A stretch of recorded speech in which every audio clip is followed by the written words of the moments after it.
வணக்கம் நண்பர்களே.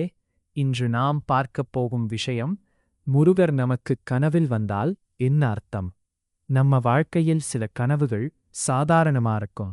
ஆனா சில கனவுகள் நமக்கு ஒரு அருள் சின்னம் மாதிரி இருக்கும். முருகப்பெருமான் கனவில் வந்தால் அது ஒரு சாதாரண விஷயம் இல்லை. அது ஒரு அருள் அழைப்பு, ஒரு தெய்வ சிக்னல். நண்பர்களே, முருகன் கனவில் வருவது உங்கள் வாழ்க்கையில் ஒரு நல்ல மாற்றம் வரப்போகிறது என்பதற்கான அறிகுறி. நீங்கள் கஷ்டத்தில் இருந்தால் அது முடிவுக்கு வரப்போகிறது. நீங்கள் தேடிய பதில் விரைவில் கிடைக்கப் போகிறது. முருகன் உங்களுக்கு சொல்ல வருவது என்னவென்றால், நான் உன்னுடன் இருக்கிறேன், பயப்படாதே. சிலருக்கு முருகன் வேலுடன் தோன்றலாம். அது என்ன சொல்றது தெரியுமா? உங்கள் வாழ்க்கையில் உள்ள தீய சக்திகள், தடைகள் எல்லாம் நீங்கப் போகிறது.